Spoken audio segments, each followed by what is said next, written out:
अऊज़ु बिल्लाहि मिनश्शैतानिर्रजीम बिस्मिल्लाहिर्रहमानिर्रहीम। आगाज़ करते हैं रब्बे करीम के बाबरकत नाम के साथ जो हर चीज़ पर कादिर है। तमाम देखने और सुनने वालों को अस्सलाम वालेकुम। आज की वीडियो में हम ये बताएंगे कि जन्नती औरत कौन है, जन्नती औरत की क्या निशानियां हैं।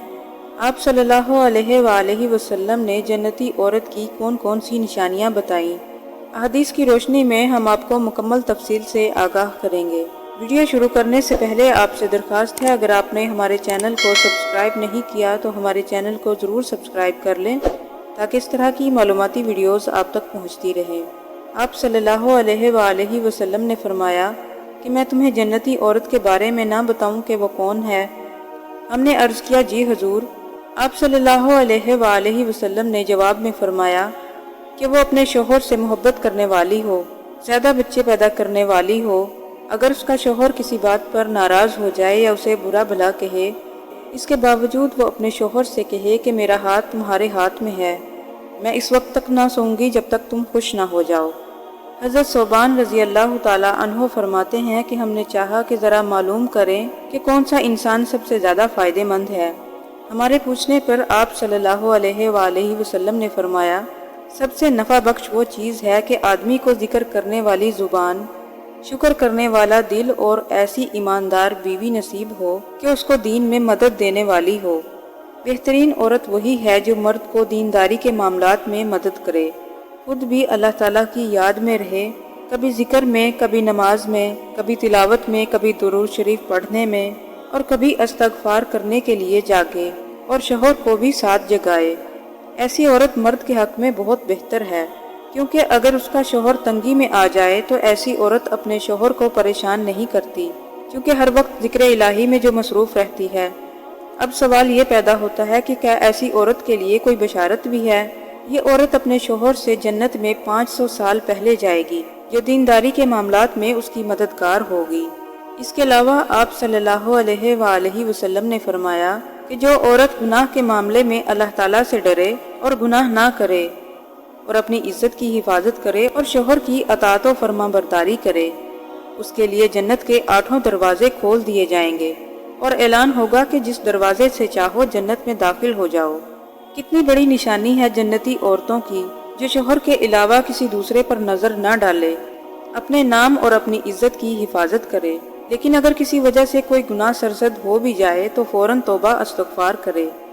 ऐसी खिदमतगुजार औरतें जिहाद करने वाले मर्दों से कम नहीं, इनका दर्जा इन मर्दों से भी बुलंद है जो मैदान में लड़ते हों।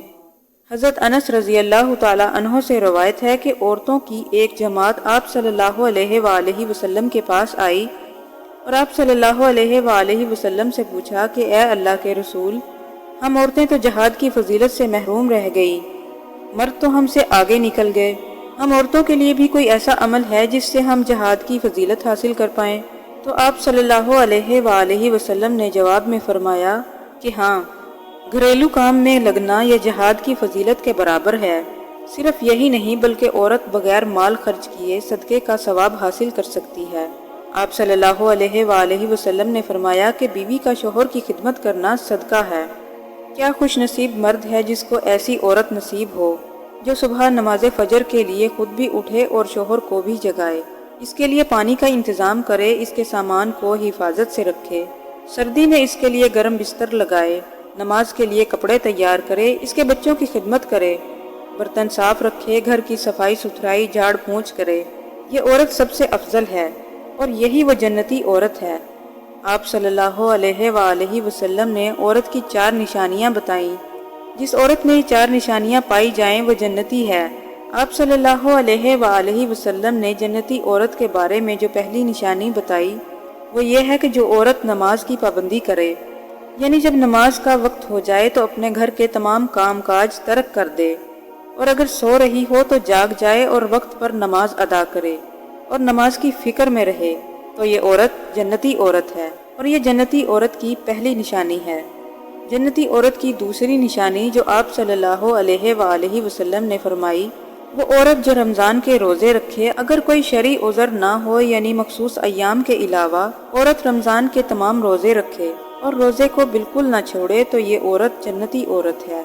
آپ صلی اللہ علیہ وآلہ وسلم نے جنتی عورت کی تیسری نشانی یہ بتائی کہ وہ عورت اپنی عزت کی حفاظت کرتی ہے، یعنی اپنے آپ کو پاک دامن رکھتی ہے، تو ایسی عورت جنتی عورت ہے۔ آپ صلی اللہ علیہ وآلہ وسلم نے جنتی عورت کی چوتھی نشانی یہ بتائی، فرمایا جو عورت اپنے شوہر کی فرمانبردار ہو۔ شوہر کی فرمانبرداری سے مراد کہ شوہر اگر کسی کام کو کرنے کا حکم دے تو اس کو پورا کرے، بیوی ہونے کے ناطے حکم کو پورا کرے۔ آپ صلی اللہ علیہ وآلہ وسلم نے فرمایا کہ شوہر کو راضی کرنا اور خوش کرنا بڑی عبادت ہے، شوہر کو ناراض اور ناخوش کرنا بہت بڑا گناہ ہے۔ ہم سفر ہونے کے ناطے بیوی کو شوہر کا ہر حکم ماننا چاہیے۔ اگر عورت شوہر کی ہر بات مانتی ہے اور اس کی فرمانبردار ہے تو یہ عورت جنت کی حقدار ہے۔ اگر شوہر کسی ایسی بات کا حکم دے جس سے اللہ اور اس کے رسول کی نافرمانی ہو تو عورت کو چاہیے کہ شوہر کی ایسی بات پر عمل نہ کرے، کیونکہ شوہر کو راضی کرنے کے لیے اللہ اور اس کے رسول کو ناراض کرنا درست نہیں۔ اس کے علاوہ باقی تمام معاملات میں عورت شوہر کی فرمانبرداری کرتی ہو تو ایسی عورت جنتی عورت ہے، اس پر دوزخ کی آگ حرام ہو جائے گی۔ اسی عورت کے بارے میں آپ صلی اللہ علیہ وآلہ وسلم نے فرمایا کہ یہی عورت جنتی عورت ہے۔ اگر آپ کو ہماری یہ ویڈیو پسند آئی ہو تو لائک کیجئے اور ہمارے چینل کو ضرور سبسکرائب کر لیں تاکہ اس طرح کی معلوماتی ویڈیوز آپ تک پہنچتی رہیں۔ ملتے ہیں ایک اور نئی معلوماتی ویڈیو کے ساتھ، اجازت دیجیے، اللہ حافظ۔